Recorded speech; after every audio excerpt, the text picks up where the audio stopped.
El 1 de mayo continúa siendo una fecha emblemática para la sociedad, en su afán por reivindicar los derechos sociales y la potestad de la vida digna. Quédate en este video y te contaremos sobre esta conmemoración y 5 oficios que fueron un boom en el siglo XIX. Vamos a ello.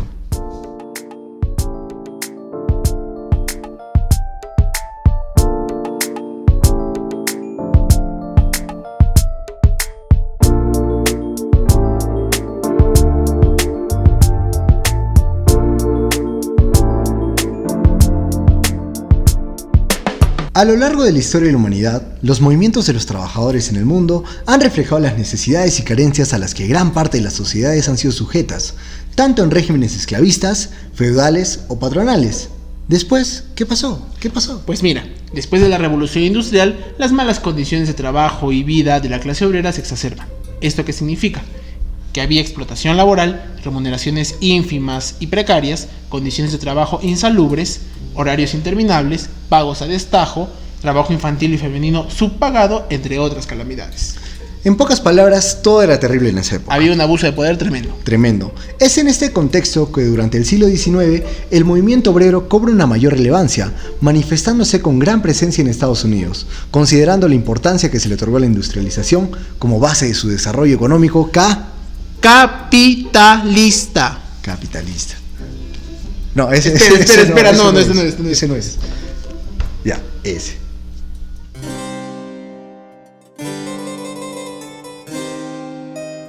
Se dice que los albañiles y carpinteros de New York y Boston fueron los precursores remotos de la lucha obrera. 8 horas para trabajar, 8 horas para dormir y 8 horas para la casa. Esa era la reivindicación que miles de trabajadores solicitaban.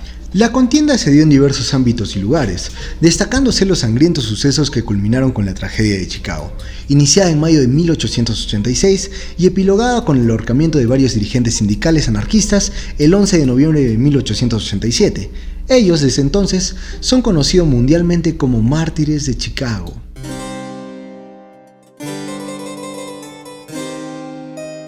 Como dijo Julio Cortázar, la cultura es el ejercicio profundo de la identidad.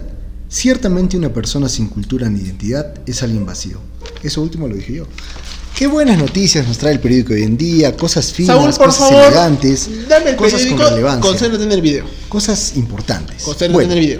En Cuba hubo un oficio similar, el de leer periódicos y libros a los empleados de las fábricas de tabaco. Todo esto mientras ellos elaboraban los habanos. Que son esos cigarros gruesos que conoces. La práctica empezó en el siglo XIX cuando el periodista Saturnino Martínez acababa de lanzar el diario La Aurora, dirigido más que todo a las masas proletarias. En 1865 se le ocurrió enviar un lector para que, valga la redundancia, leyera el periódico Los Trabajadores de una tabaquera en La Habana. Este tipo de lecturas surgieron originalmente en las cárceles. Según la historiografía cubana, era una forma de ser más llevadera a la vida de los reos. Por eso también el nombre de galeras. Y el nombre de galeras también nos remonta al Imperio Romano, pero de ese lugar hablaremos en otro video. En este caso, las galeras era el lugar donde trabajaba el lector. Por otra parte, con esta inspiración han surgido nombres para famosas marcas de habanos, como por ejemplo Romeo y Julieta, y que es un nombre inspirado en la obra de Shakespeare, o Montecristo, basada en la novela de Alejandro Dumas, El Conde de Montecristo. Exactamente.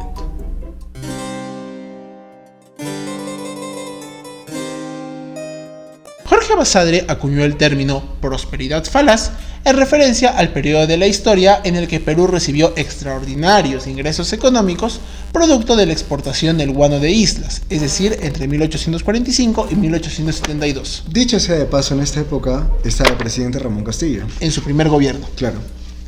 Cuando el gobierno autoriza la salida del guano de las islas de Chincha, delega las labores de extracción a los propios comercializadores del fertilizante en el exterior, es decir, a los contratistas.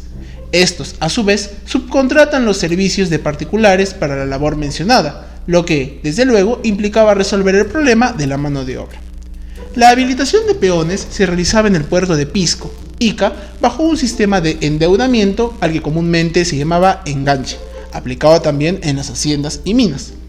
Entre 1840 y 1854 se habían establecido en las islas de Chincha al menos 13 individuos, jornaleros libres, procedentes de diferentes partes de Ica, y también había otras personas que venían de otras partes del litoral.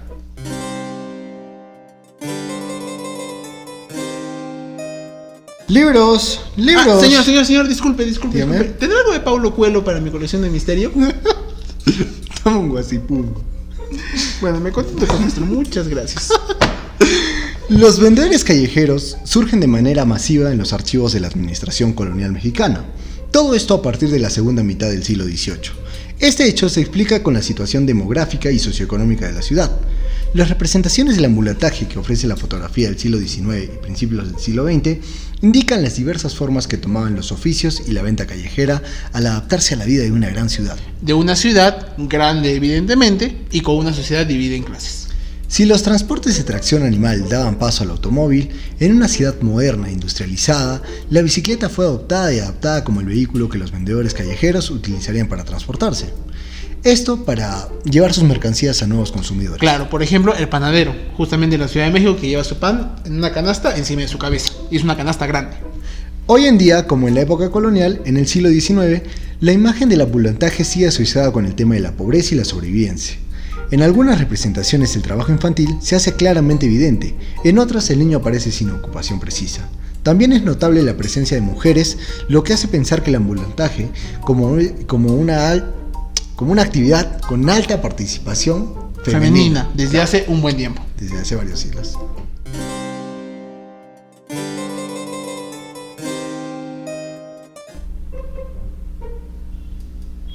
RIP Fabio 2023.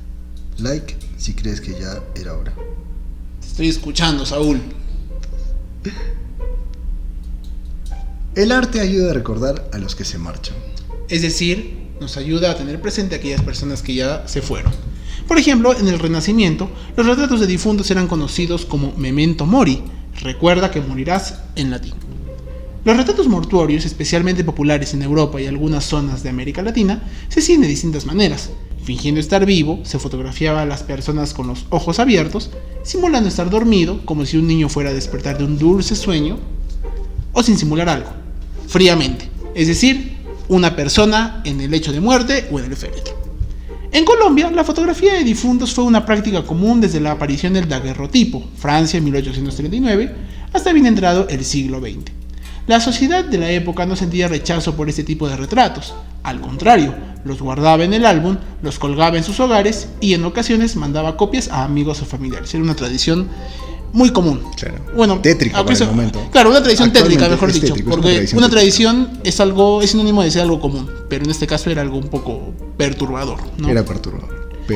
Los primeros hombres dedicados a la daguerrotipia, justamente en Colombia, fueron viajeros, artistas ambulantes que recorrieron el mundo complaciendo su espíritu aventurero o que eran contratados por casas editoriales para ilustrar sus libros de viajes.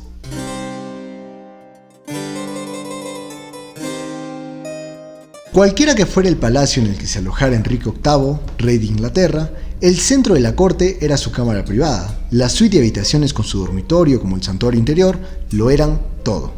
Los mozos de cámara no solo eran los amigos del rey, sino eran quienes le ayudaban a vestirse y otras necesidades, pero la posición más íntima de todas era la del groom of the stool, literalmente mozo del taburete, refiriéndose al mueble en el que se hacían las necesidades.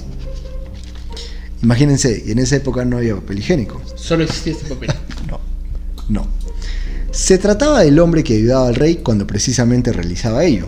Enrique VIII confiaba tanto en esta figura que los llamaba los principales caballeros de la cámara. El primer mozo de heces de Enrique VIII, sí, mozo de heces, fue Sir William Copton, quien desempeñó el cargo en 1509 hasta 1526. Mientras que el último en ocuparse de las intimidades del mencionado monarca fue Sir Anthony Denny, protestante extremo que se convirtió en un cortesano en la década de 1520. O sea, en el siglo XVI. Sí, ¿por qué no? Sí. Si no te hubiera gustado ser un groom of the stool o un recolector de guano en las islas de Chincha, suscríbete a este canal y dale like a este video y también a crecer nuestra comunidad.